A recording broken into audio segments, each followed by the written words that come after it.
There you go. So what we found out was that I know it's Monday and I haven't seen you since last Thursday. Let's see if you remember some things. If you have motion in a straight line, if it's linear and uniform, you could probably use things like the speed equation, and you would see something like this. If you were to look at an object moving, you'd see it cover the same amount of distance in the same amount of time, and that's probably the simplest type of motion you can study. But what if you have non-uniform motion? If you have non-uniform motion, then we call that acceleration. And an acceleration is a change in your velocity. And remember the difference between speed and velocity? Which one's a scalar quantity? Which one? Okay, and then velocity is a vector, isn't it? So if you want to have a constant speed, all you have to do is go the same amount of distance in the same amount of time. But what if you want to have a constant velocity? Now you got to have a constant speed, and you have to have a constant direction, don't you? That make sense?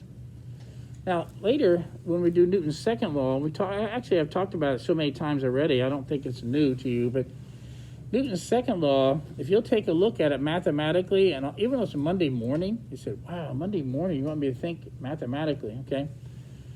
What he said was the net force on an object, if there is a net force on an object, and we have mass, let's say the object has mass, okay? If there is a net force, you must be accelerating. And since it's a vector quantity, acceleration is also a vector quantity, isn't it? That's the third one. Forces are vector quantities, velocity, and now acceleration, right? And we have to think a little differently because they're vectors. And so, and we had this in another chapter with equilibrium. What if there is no acceleration? What if the object either sitting still or going at a constant speed in a straight line? If there's no acceleration, this has to be zero. There has to be no net force. And that's why that was a tremendous thing that Newton came up with here. And so what we're trying to do is, if you want to calculate acceleration, here's your equation. Your final velocity minus your initial velocity over a change in time. And that's what we tend to do in math or physics. You want to find delta something. That's the second value minus the first value. So if something was going at 0 and eventually got up to 10 meters per second in 1 second, what was their speed? If they started at 0 and at the end of 1 second they were going 10 meters per second, what was their speed? What do you think? Take a guess. Kieran, what do you want to guess?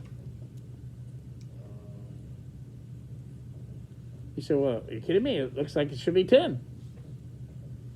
10 what? 10 meters per second. Okay, and all right, what do you think? Is that their speed? Everybody okay? Was that what you would say? Raise your hand if you would not say that. Okay, Ryan, what do you think? What? You agree? It's easier to agree. Yeah, everyone did raise their hand. I wanted to do that. All right, how about somebody who does not agree? Somebody who does not, what do you think? Well, they were accelerating, so there were a ton of different speeds. I can't tell you the speed, can I? The only speed I could tell you is before he started, that was 0. And at the end of 1 second, it was 10 meters per second. That's the only speed I can tell you. Because the speed was changing during that time, right? So he had many, many speeds. So, but what was the change in velocity? The change in velocity was 10 meters per second, but the second number minus the first is positive 10 meters per second. That means it was speeding up. But what if you went from 10 meters per second and you put on the brakes and went down to 0 meters per second? Then what would your change in velocity be? And again, because delta V means the second one, the final velocity minus the first one, you say 0 minus 10. That'd be negative 10 meters per second. What the heck does that mean? Well, in physics land, positive delta V means you're getting faster, and negative delta V means you are slowing down, right? Now, if we take this change in velocity and then divide it again by seconds. And again, I know you guys are math people, so watch. 10 meters per second divided by seconds. 10 meters per second divided by second gives you what? And they don't cancel. You might say, oh, they cancel. They don't cancel. 10 meters per what? Per second squared. Now, what is that? When you see units like that, you're not talking about speed or anymore. You're not talking about velocity. What do you think? McKinley, how about you know? What's 10 meters per second squared? 1 distance unit, 2 time units. Starts with A. What? Area. Ah, area. No? This would not be a good measure of area. Owen, what do you think? Can you put your book up, please? What do you see? 1 distance unit divided by 2 time units. What does that tell you? What are you measuring? I don't know. Okay. All right. What do you think? Acceleration. Now, the reason I mentioned this to you is that when you see in this case, what if you saw negative 10 meters per second squared? Well, again, in physics land, that would mean that your acceleration, your speed is decreasing by 10 meters per second every second. And that's why if you're going to cover up the last time unit, it can kind of tell you what's going on. Watch now. Your velocity is changing by 10 meters per second every second. And that's how you can kind of understand acceleration. I think some of you underestimate the idea of what acceleration really is. And I think you have a problem with that because when you're in a car and you put your foot on the gas pedal, some people call the accelerator, used to call it accelerator, they think, well, I'm accelerating. Well, are you or not? Yeah. And what you're seeing, though, is the speedometer, you will go up and up and up, won't it? And so we have to be careful about this because I'm going to get into this, the unit we're in now is free fall. And that's not only acceleration. Little g, and I made a big point of that last Thursday, little g, unfortunately, the word gravity starts with little g. And little g, when people say, hey, what's little g? And you say, gravity. What do you mean gravity? You know, the pull, gravity.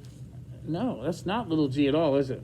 Because in the book, it'll say little g is 9.8 meters per second squared.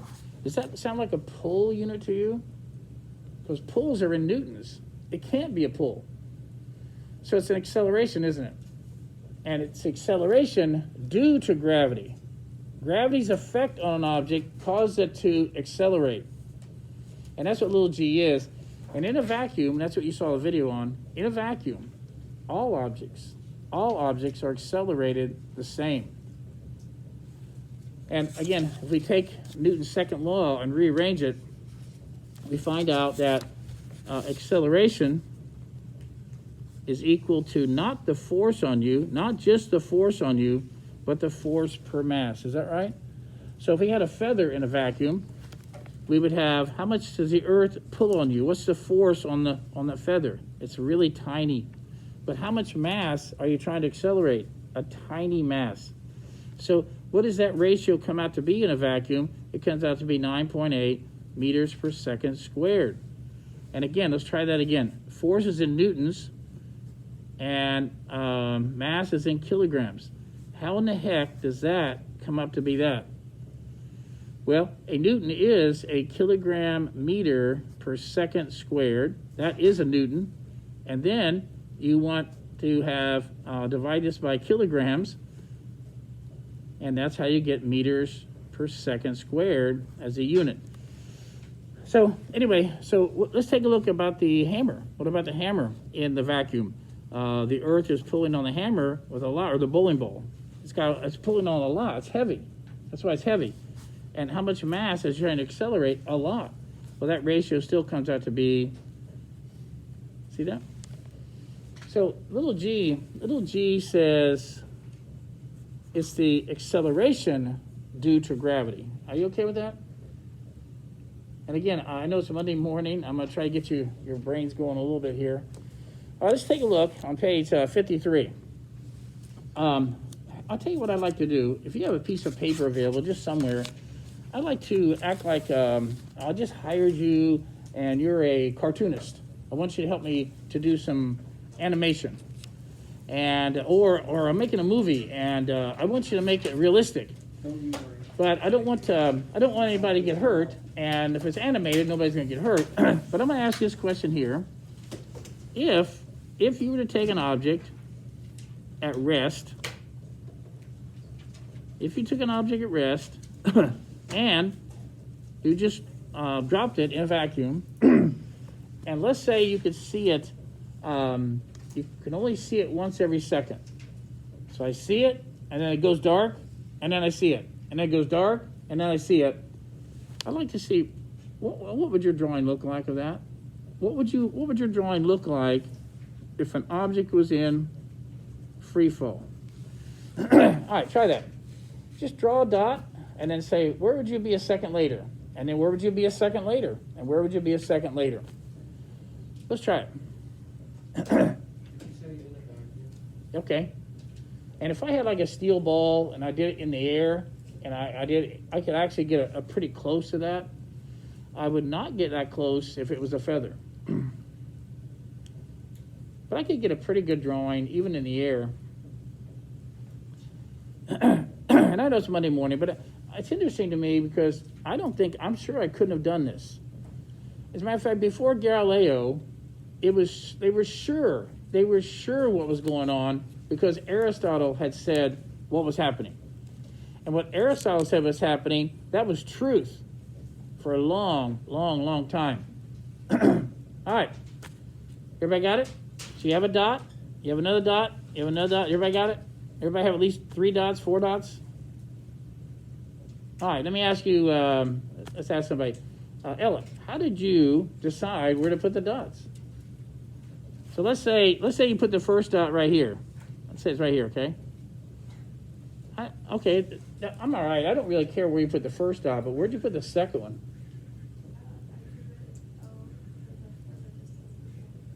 How much further? How'd you know how far? Is it twice as far? 1.5 times as far? 3 times far? 4 times far? Okay. What do you think?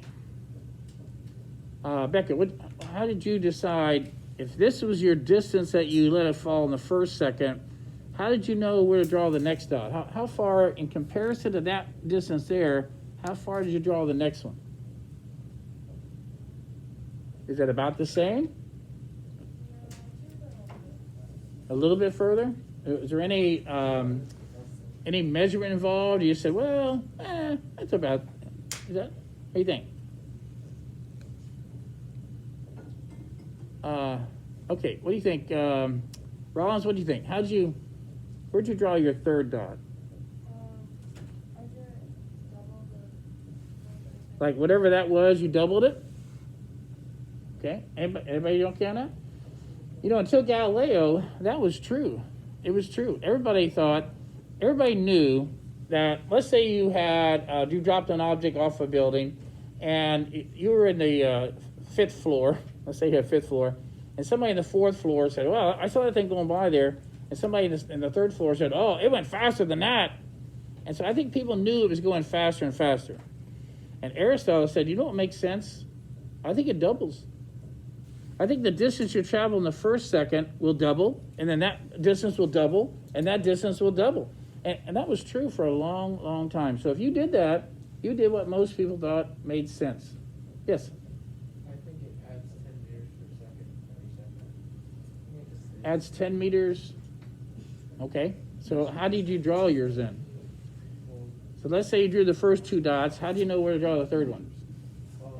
just like proportionally what was relative to the first one. Like what? So let's say this is distance, some distance. That's 10 meters. Oh, that's 10? Okay, what did you do here? Then you add 10. So it's twice as big? Well, no, so, okay.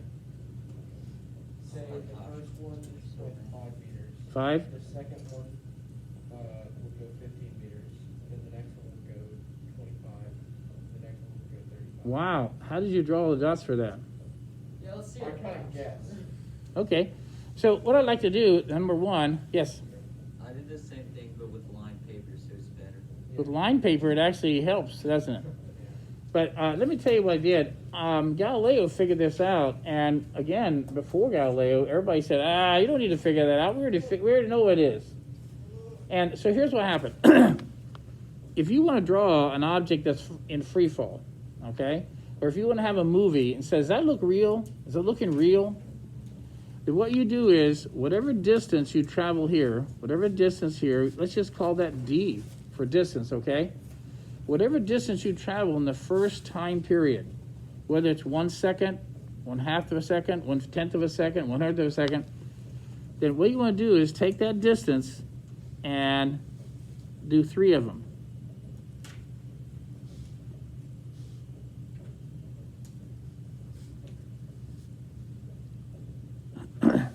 Okay?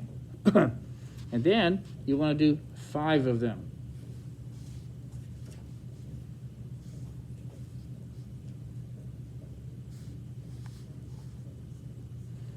Now, unfortunately, I know you guys like math, and you'd say, hey, I want to know, what's the mathematics of that? What's called, Galileo called the odd integer pattern.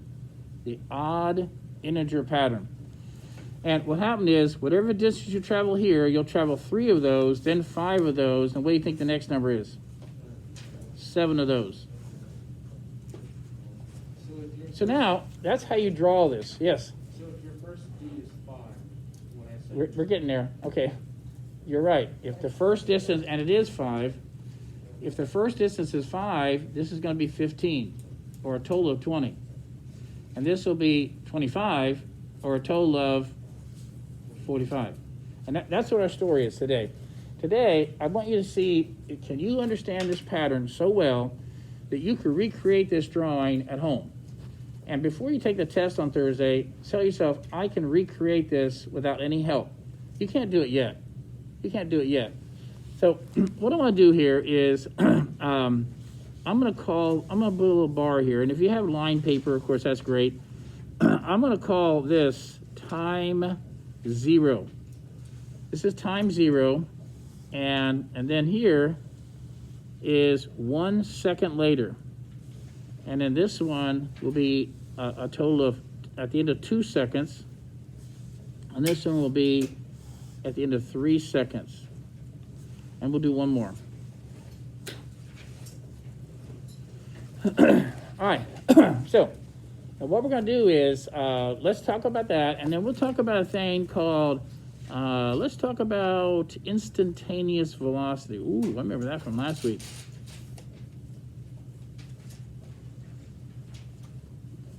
Instantaneous, and you know what?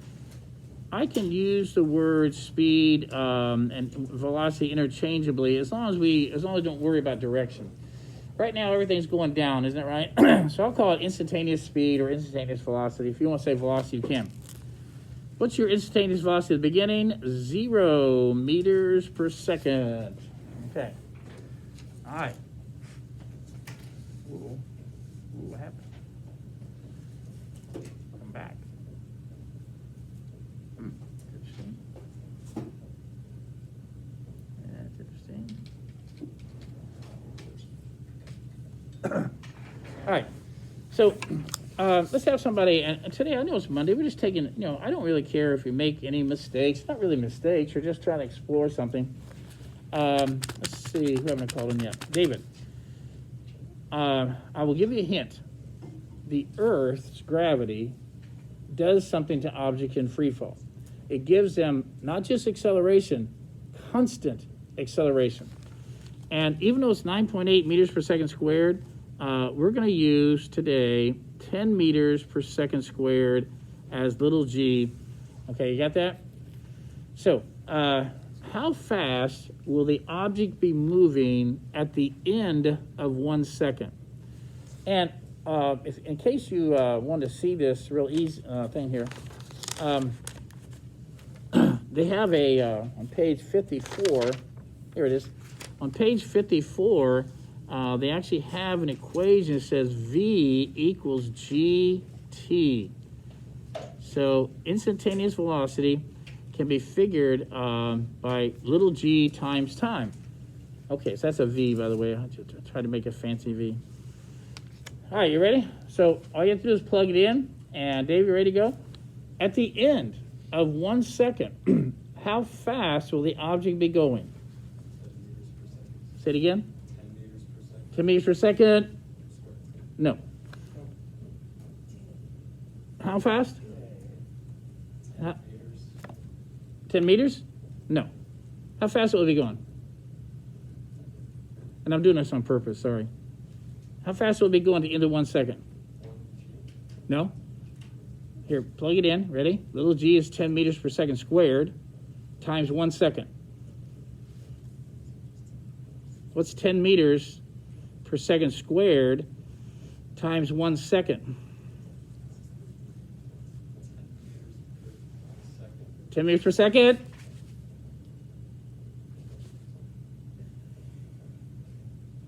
That's it. Now, the reason I'm doing this is because a lot of people in here, they think they know what the difference is between 10 meters per second and 10 meters per second squared. You see that? So I'm going to try to fool you as many times as I can until you stop getting fooled, all right? David, here we go. At the end of 2 seconds, how fast will the object be going? 20 meters per second. That's right. At the end of 3 seconds, how fast will it be going? 30 meters per second. And at the end of 4 seconds? 40 meters per second. And as the time got 3 times greater, the speed, help me out, David. As this time got 3 times greater, went from 1 to 3, time got 3 times greater, then instantaneous velocity got what? 3 times. They must be what? And they are directly proportional, isn't it right? As long as g is constant, these are directly proportional. And that's why that's a kind of an easy, that's an easy equation, isn't it? Now, let's get to the hard stuff, okay? Now, I think that's the easy stuff. I like how the author did this. He said free fall, how fast? And he spent all his time just talking about free fall, how fast. Look at this data table here. Look at that data table. Let's see, as time gets 4 times greater, speed got 4 times greater. As speed got 5 times greater, time got 5 times greater, speed, that's a direct proportionality, isn't it? Isn't it right? And the constant is going to be 10 meters per second squared, also known as little g. So this part of the graph, I think people, I think they understand that pretty well, okay? Let's call on somebody else. Yes? Why is it 20 meters per second and not 30 for the first one? Okay, because what this really means, little g, what it means is the Earth's gravity, I will change your velocity by 10 meters per second every second. So if you were going to 0 meters per second, 1 second later, you will be going at 10 meters per second. And 1 second later, I will change it by 10 meters per second. Okay. And so guess what's constant is the change in the velocity per second is constant, and that's acceleration. This is a special kind of acceleration because it's constant acceleration. Constant. All right, let's go over here. Let's make another one. Yes. Okay. Let's do average speed. I'll just pick somebody else. All right. Let's see. Nathan, you can help me. Ready, Nathan? You can do it. Ready? Now, what do you think the average speed is at the end of the first second? Let's see. What do you think? And what do you think? 10 meters per second squared. Say it again. 10 meters per second squared. Okay, what do you think? How many agree with that? So one thing you gotta be careful about is when you say meters per second squared, that can't be a speed. It cannot be. Because you use 1 distance unit and 2 time units, you did acceleration. So let's go back again. Now how fast, what do you think the average speed is at the end of the first second? It's gotta be 1 distance unit and 1 time unit. What do you think? 10 meters per second. That's it? Okay. Okay, the good part, you said, was meters per second. Now, when I first learned this a long, long time ago, I don't know, 40 years ago, whatever, I had a little trouble with this. It's not 10. It's not 10. What is it? Good. Now, I'll tell you what made sense to me, though. Think about this. Ready? What are you doing? I'm going 0 meters per second. And then I'm going 1 and 2 and 3 and 4 and 5 and 6 and 7 and 8, 9, 10. Whoo! I finally made it to 10. Did you know that half of my trip, though, half of my trip were speeds less than 5? And half of my trip were speeds higher than 5, wasn't it? Guess what the average speed is? What if I did this? What if I add these two together and divide by 2? You can do that if it's constant acceleration. If it's constant acceleration, you can take these and divide by 2, and it's 5. Now, you're not going to like that because the average speed during the first second, average, was 5 meters per second. Half the time you were speeds less than 5, half the times higher than 5, weren't you? And what's interesting is, what is the distance during that second? What is the distance that you traveled during that second? Well, let's think about this. What if I have a car? What if my car averaged 30 miles per hour and I traveled for 1 hour? I stopped, I started, but my average speed was 30 miles per hour and I traveled for 1 hour. How far do you think I went? 30 miles. My average speed was 30 miles per hour. I traveled for 1 hour. I did 30 miles. So if you average 5 meters per second and you travel for 1 second, then you would have traveled 5 meters during that second. Now, people have trouble with that. I always ask them, I said, an object in free fall, how far does it go in the first second? They said, well, 10 meters per second. 10! No, it doesn't. It doesn't travel 10. It wasn't even going 10 meters per second till the end of that second, wasn't it? There's no way it averaged 10 meters per second. So it only traveled 5 meters during that first second, which is about 16 feet. If you read an old physics book, they'll use the word 16. Feet. Second, okay? Now, yes, Ryan. Okay. Let's go to the next one now. Ready? What do you think the average speed is? Let's do Maggie. Maggie, what do you think the average speed is during the second? What is the average speed just during this time period? 15 meters per second. That's right. If you're you start at 10, you end at 20, the average is 15, isn't it? So you average 15 meters per second. How far did you travel during the second?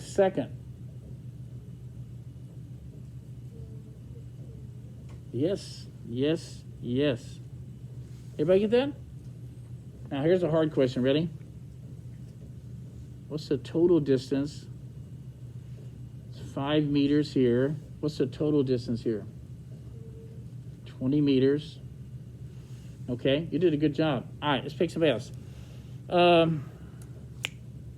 Okay, Kieran, ready? What's the average speed during the third second? 25 meters per second. And how far would you go during the third second? 25 meters. And oops, I put that in the wrong place, sorry. And what's the total distance you've gone? 45 meters. Is everybody getting this together? Okay, we'll do one more. Sophia, what's the average speed during the fourth second? 35 meters per second. And how far would you travel during that second? 35 meters. And what's the total distance you've gone?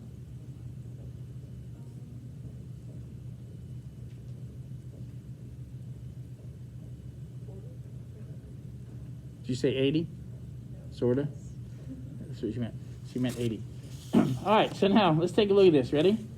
Let's see what happened to my odd integer. Where's that at? Is the odd integer found in the total distance or the successive distances? If I call that one chunk of distance, how many chunks of distance did you travel during the second? 3. How many chunks during that second? How many 5 meters are in there? 5, 1, 3, 5, 7. That's where the odd integer pattern is.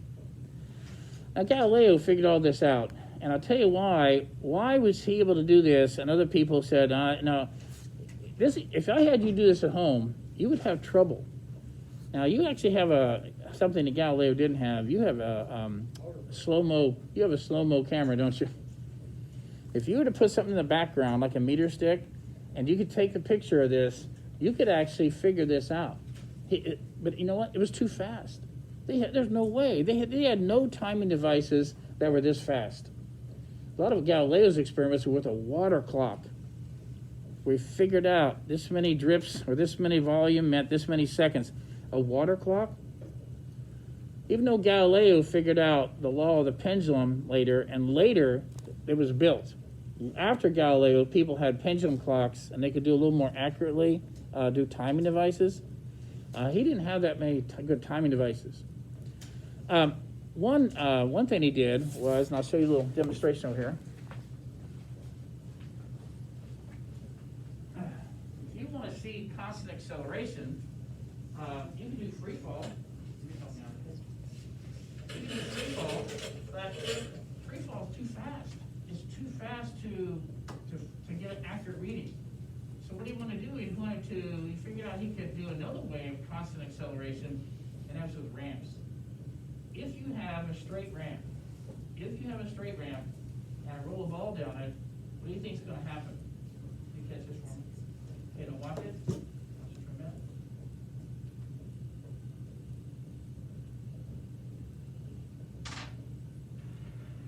What do you think happened there? Accelerated. It did. Wasn't it going faster and faster? Yeah. And because these little marks here, I'm hoping that later, when I get the next chapter done, and you guys do your own experiments on here, I'm hoping that some of you are going to use a camera or something like that and actually get real data to see how that works. Now, this is actually another form of constant acceleration. And so, if you saw, ready? Go. 1001, 1002, 1003, 1004. If you could mark where those were, you would have traveled one chunk of distance. Not that chunk. It would whatever it traveled during the first second, it would have traveled what? 3 of those, 5 of those, 7 of those. Now,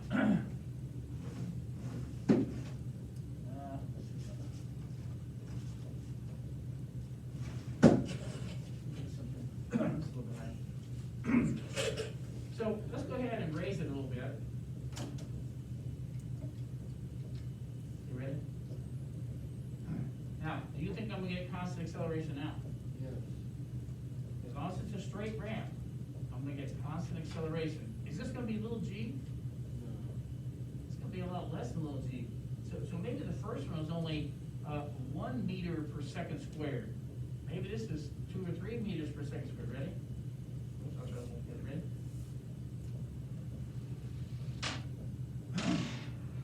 Everybody see that? Do you think it covered the same distance during that first second that it did before? And what if I raise it even higher?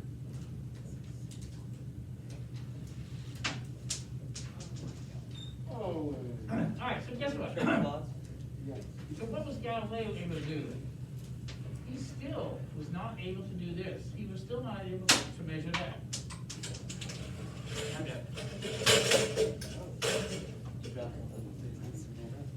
He was still not able to measure this. Because that was too fast. But by doing this and knowing the angle, change the angle, and he could measure that, he saw a pattern. And so what can you do with that pattern? You can extrapolate. Yes? And so I don't think he ever did this accurately. But I think mathematically he figured out what it would be. Little g. You get that? Does that make sense? That's pretty smart, isn't it? So it's too fast to happen, well, I'll dilute it. I'll look at constant acceleration at 1 meter per second squared, 2 meters per second squared, like that. And that's how he did that. Okay, so in the book,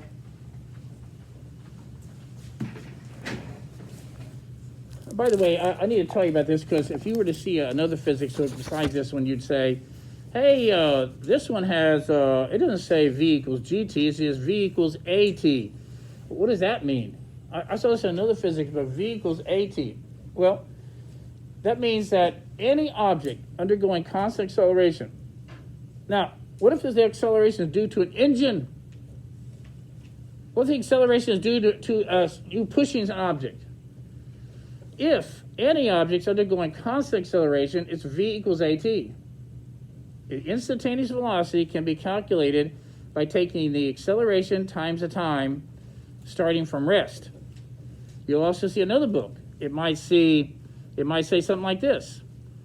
Your velocity is equal to your initial velocity plus AT. What does that mean? So if I'm in a jet going at 1,000 miles an hour, and then I accelerate at 10 miles per hour per second. I'm going at 1,000, and then I accelerate at 10 miles an hour per second for 1 second. Then how fast am I going? Let's see. Well, the acceleration was 10 miles per hour per second times 1 second. That added 10 miles per hour to my 1,000. Now I'm going at 1,010 miles per hour. I don't want to lose you on this. I keep looking at your faces. I got to figure this out. So if you were to see this in a physics book, this is classic physics here, to find the speed of any object that's accelerating. If the object was at rest, then it's just V equals AT. If it's already moving, then I have to add that to the speed I already had, didn't it? Now, why does the author say V equals GT for this page? Why does he say V equals GT for this page? Yes, what do you think? Because G is just one rate of acceleration. In this case, the acceleration is due to what? Gravity. So if you were to see this in a physics book, don't be scared about it. It says, hey, you're already moving. I see you're already moving. If you're not moving, this comes out to be 0, doesn't it? And the acceleration times time should tell you your speed, right? All right, then I want to show you another page. Here's what people don't understand. Here's what they really don't understand. This picture here, I love this picture. And I'll do the dollar bill thing tomorrow, okay? I'll do the dollar bill thing tomorrow. It's pretty neat. Ever done that little thing, put your fingers like that and you catch the dollar, see? You ever done that? You catch the dollar bill, you keep it? Okay, I'll show you that tomorrow, okay? Here's what people don't understand. Here's this object, here's this person throwing this object, and it started out of his hand going at 30 meters per second. And how fast is it going 1 second later?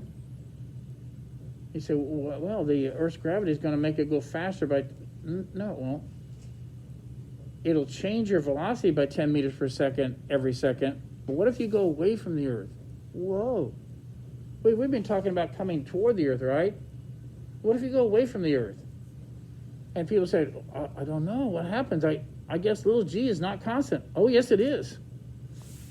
If you start out of my hand, goes to 30 meters per second, 1 second later, how fast is it going? 20 meters per second. What happened? I changed your velocity by 10 meters per second during that second. What about the next second? You'll go from 20 meters per second down to 10. And then you go from 10 to what? 0. And then you start... So, if we were a place, let's say we're on the moon, and there's no atmosphere, don't have to worry about drag, any about friction. If I were to shoot a bow and arrow, an arrow up on the moon, and what do you think? It would go up, and then what? Wouldn't it come back down? Would I catch it? Would I catch the arrow? How fast would the arrow be going when it came down compared to when it left the bow? The maximum height, and then every second it accelerates by gravity. So how fast would it be going when it came down compared to when it went up? That's not how fast it goes. So somebody says, I think I can shoot a bullet up in the air, and let's say there's no air, a bullet on the moon, and I'm going to catch it when it comes back down. let's think about that. How fast is the bullet going to be going when it hits your hand compared to when it was coming out of the gun? With no air resistance. It'd be the same. What? It would be going the same speed. Whatever speed I lost per second here, I'm gaining it back, aren't I? This is called negative acceleration, isn't it? Negative, positive, but it's still constant. It's still 10 meters per second squared, isn't it? So acceleration is constant. Now, when I go to this next page, this is where we see the other part of that graph. And look at this right here. Who have not called on yet? I've called on almost everybody. McKinley, not calling you yet? Oh, I did? Okay. I think Ian should go. Okay. Ian, I haven't called on you. Ian. Oh, no, not my moon. Not the moon. You didn't do it. You didn't do it. You didn't do it. You didn't do it. That's my fault. Oh, man. Not good, not good. Okay, here we go. Ian, look at this graph here. What kind of proportionality do you see here? All right, 10 seconds, I'll let you go, okay? What kind of proportionality do you see here? What's that mean? Which one of the six that we studied? Well, as one increases by one, the other one increasing by We never say increase by one in the world of proportionality. As one increases, one's increasing much more than the other one. All right, we're getting there. So you're saying they're directly related. Which one is it? They're proportional to, I don't know specifically how it's going. Okay, I don't want to hold you anymore. No, everybody in this room should have been able to tell me what that proportionality was. And you go ahead and go. You got to go, okay? All right, you already got it? Okay, everybody go, figure it out, and make sure you're reading this chapter. You maybe read it more than once if you want to, all right?